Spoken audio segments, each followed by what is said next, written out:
tested at all. Passport! We are not Nazi Germany! We do not need to show our papers if we want to go have dinner! We do not need to have papers to go shopping at the grocery store, jawohl!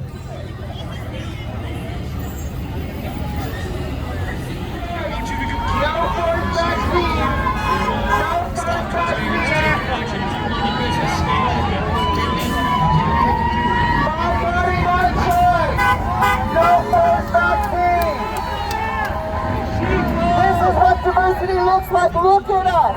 Look at the beautiful faces.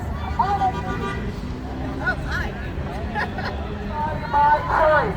My body, my choice. My body, my choice. My body, my choice. My body, my choice. My body, my choice. My choice for your country.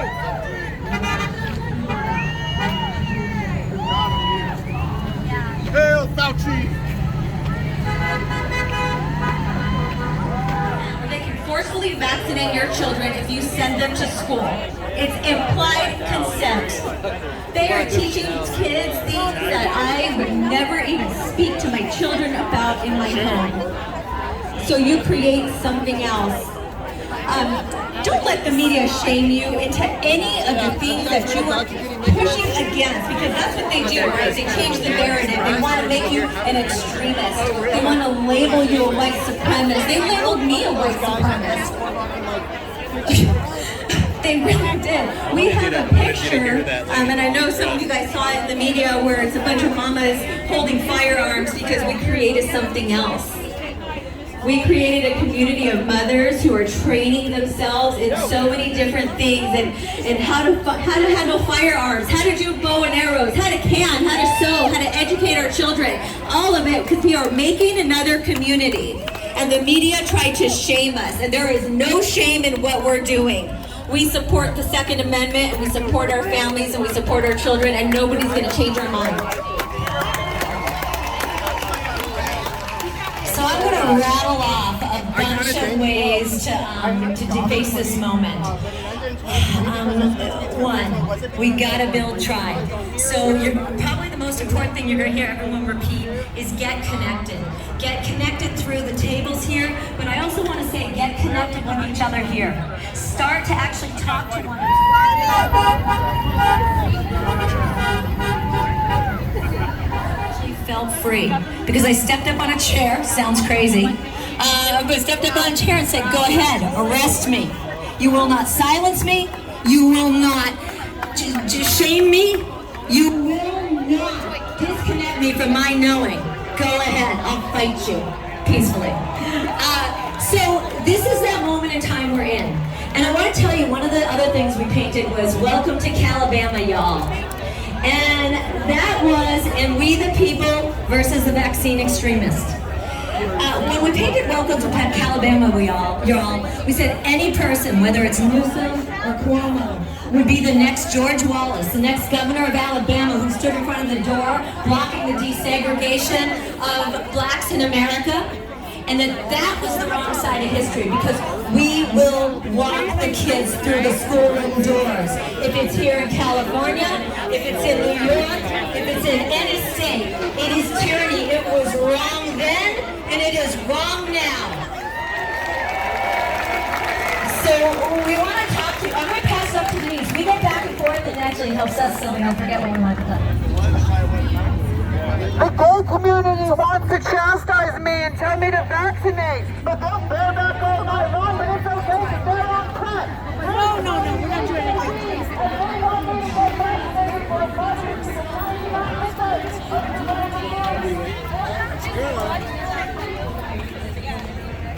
And someone else is great to us, so that's a blessing. Thank God,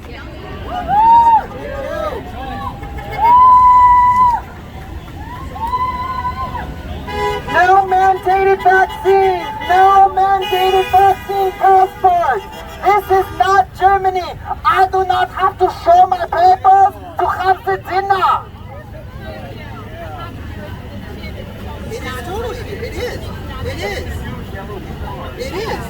Yeah. Show me your papers! If you want to have dinner in Los Angeles, you have to show the papers, which is why we're out here. We do not need to show papers to have dinner. The pitchfork is to help you make the connection. Ladies and gentlemen, please take your... Hey, listen, we're going to get this thing started with a prayer, but before I do, I was asked to say a few things, and when I'm asked to say a few things, I'll keep it short, I promise. But the most important few things that I can say is that no matter what you believe and where you stand, the fact of the matter is, even in the state of California, you are standing within the United States. That according to history and our founding fathers, was given to us by God. That's what they believed. You might say, well, I don't believe in that. Here's the beautiful thing about it. It doesn't matter what you believe about that. They believed that. And the freedoms that have been afforded to you and I are freedoms that from our founding fathers' voice said came from God. It's worth protecting. It's worth standing for. It is worth showing up today and speaking up. And it's worth standing for the republic that has been granted to you. Look, I'm an old guy. How many of you here have grandkids? Raise your hands. How many of you have kids? Raise your hands. Wow, look at you, of course. Listen, we could go sit on the beach or goof off somewhere and act like we don't care. Or we can turn and look at the faces of our kids and our grandkids and realize that we've got a baton of freedom to pass to the next generation. And with everything that encroaches upon your freedoms and your constitutional First Amendment rights is not only a violation against you, it's a violation against this nation, but most importantly, it's a violation against the God of all liberty and freedom who gave us this opportunity. This is our time for our generation to do what so many did 245 years ago and before even.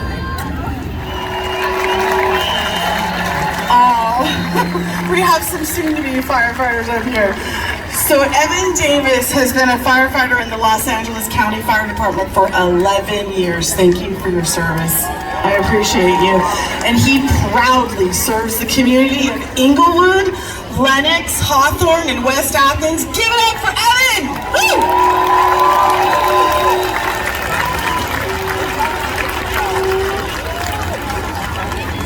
I'm your neighbor, the one that greets you with a smile and a wave in the morning when you're heading to work, just as I'm getting home from my shift. I'm the spouse that can't make it to birthdays, holidays, or anniversaries because I've been force hired and can't get the day off. I'm the friend that you can call anytime that you may need help with anything. I'm the parent that gives his hug, kiss, and whispers I love you to my significant other and children anytime I leave them because I understand that it may be the very last time I'll ever get to, or the last time they get to see me. I also am the one who comes to your aid when you dial 911. We come speeding down the road with lights and sirens, ready to help when you're at your absolute worst with no other place to turn. No matter what am I doing, eating, sleeping, showering, using the restroom, it doesn't matter what time you call, how many other calls I've run that day, or that I haven't slept in a few days. I signed up to be there for you, and when you call in your moment of need, I will be there as fast as I can, ready to help and serve you at my 100% best. I've encountered thousands of sick and injured patients, coughing on me, spitting on me, vomiting, bleeding, dying in my hands. Structure fires, brush fires, vehicle accidents, the list of emergencies that I've seen and will continue to see does not end. My fellow frontline workers have all seen this too. Those images, those memories, we do not forget any of it. I remember the lifeless faces when I go to sleep at night. I remember the feeling of holding a lifeless child in my arms when I go to hug my son and kiss him goodnight and tell him how much I love him. I remember being asked, "I'm going to be okay, right?" and giving the last words of comfort that person would ever hear. I remember the devastation of patients' faces, their agonizing howls and moans when you have to tell them, "We're truly sorry, but we did all we could do. They're gone." The ones I speak of, the faces I remember, belong to you. They belong to you and all the loved ones. I speak of the public we have sworn to protect. We will always be here for you, each and every one of you, no matter what. Despite all those things, this job is hands down the best job in the entire world. It is filled with immeasurable joy and satisfaction when I'm able to make a difference. Whether it's pulling someone out of a burning building or taking an extra 5 minutes after a call to show the neighborhood kids the ladder truck or the fire engine, have them squirt some water. The smiles and excitement are more than enough. That moment for us takes no effort at all. The lasting impact of a moment as simple as letting a family tour the station or sit in the driver's seat of a fire engine is immeasurable. We're role models for the public and future generations. We're given the opportunity to embody courage and strength for the people who need it the most. On the day I received my badge at the conclusion of my firefighter tower, my wife pinned that hard-earned badge to my chest in front of all my loved ones. I have such pride for what I've accomplished and what the badge represents. The badge represents years of dedicated service by those who came before me. I truly am standing on the shoulder of giants. On that day I swore an oath, the same that those who came before me swore. An oath to protect and defend the United States Constitution and the Constitution of California from all enemies, foreign and domestic. Thoughts of running from an enemy has never crossed my mind. I have a job to do and it will get done. No excuse. There are no second thoughts, we simply do it. That is what the job is all about and nothing can compare. That is why I love being a firefighter. As you all know, it's 2 weeks to flatten the curve. Enough time to give the hospitals a fighting chance to gain the upper hand against this unknown foe with limited equipment, PPE, and space to care for the sick. Flattening the curve evolved into an insatiable monster. A monster that steadily grew, constantly being fed fear, and lived and flourished off of it. 24 hours a day, 7 days a week, perpetuating fear. Eventually, in a full-blown lockdown, unprecedented times we live in, continually parroted, this is the new normal.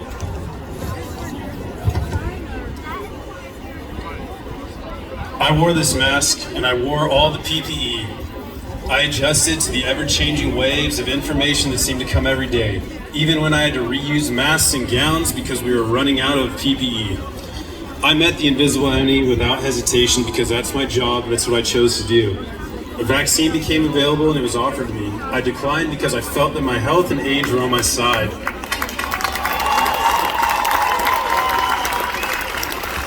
I declined my vaccination to provide scarce vaccines for someone who would actually need it. I ended up contracting COVID in the winter of 2020, and at no point was I offered by my employer or any governing body a therapeutic or medicine that could combat COVID-19. Even though we now learned that they do exist and they can be very effective for a lot of people. When the time came, I had to rely on my body and the choices I made, and it served me well. My immune response took care of me. But now after the worst time of COVID, after the largest, most deadly spike, downtrends in death, my employer, a governing body, is deciding to mandate a rushed vaccine. Not only that it will be mandated, it's a condition of my employment. We've gone from essential frontline worker to next on the chopping block. I agree. Such times of uncertainty really forced me to think and examine my surroundings. The job that I love, the job that I poured my heart and soul into is being threatened. Anything that gets put into my body is my choice. I refuse. I do not comply.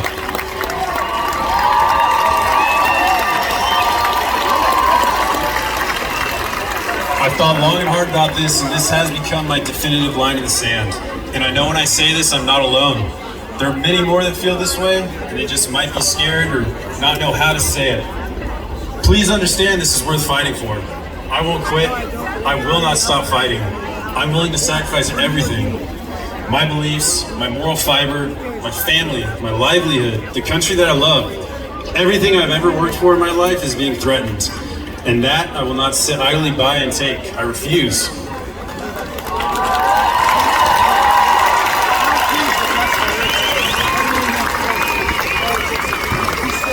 I cannot bear the thought of my children ask me what I did during these trying times when our freedoms were being systematically stripped away. I don't want to reply to them, nothing. I gave up. I gave in to the demands that I knew were wrong with the hopes that it would stop. That it was just, if I just complied, everything would go back to normal. Let me tell you, it's not going to stop here. These are illegal, unconstitutional on our civil liberties, our inalienable rights as humans. I know you don't want to tell your children that you gave in, that you gave up, and that you stood by and didn't do a damn thing to stop any of it. As first responders and frontline workers, we are the last line of defense for the civilians that we swore to protect. If we abandon the ones we swore to protect, who will be left to fight when they're left voiceless? It's time. The time has come, my brothers and sisters. It is time for all of us to stand proud and answer the highest calling. When we stand together, we will be the light in the dark. We will be the light in the darkness that will motivate you to speak loudly and say what you know is right in your heart. If the first responders and frontline workers comply with this, who will be left to say no? My question to all of you is, will you be willing to stand next to me?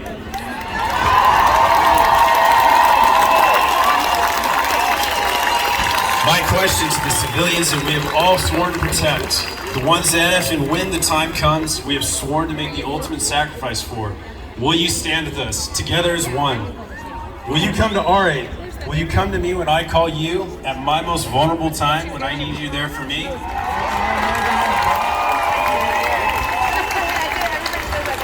Well, this is it. This is my call to you, to every single one of you and anyone willing to listen. I'm begging you to find the courage, the resolve, and the strength, the faith to do what you know is right. Together we accomplish anything.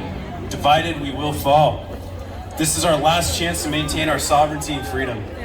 With all the power within us, we all have the power within us to do what is necessary. All we must do is say no. Have the courage to say no, and rest easy knowing that we have each other.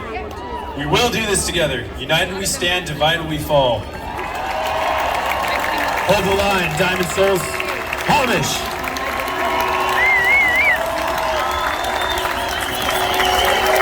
Thank you. Please give it up for the firefighters. Show them that you will stand with them. Stand up and show them you will stand with them. Do not let them stand alone. We have to be there for them. They've been there for us. If you are a first responder, there are tables at the back to organize so that you can find your tribe. We are not going to let you be alone in this. You're right. Thank you for the one clap. Appreciate that. All right, a quick announcement. If you are from Culver City, do we have anybody from Culver City? Okay, if you're from Culver City, there is a big mandate that just came out. We want to help you organize. Go back to the Brave table back there in the blue tent. We have people that will help you get organized that are from Culver City. Just want to make that quick announcement. Go back to the back so we can help you find your tribe, so you can work together to fight that mandate. Everybody heard that? Really quickly, how many of you here are on the verge of losing your job? Raise a hand. Wow. Wow. That many. I want to honor you for being here, because we know that even just being here, just showing up, some of you have been afraid to show up, period. Because you're afraid for your job to be on the line. Your job already is on the line, but you're afraid to come. So for those of you who are here and those that are watching, have courage, because you are not alone. Thank you. Thank you for being here. Thank you for standing.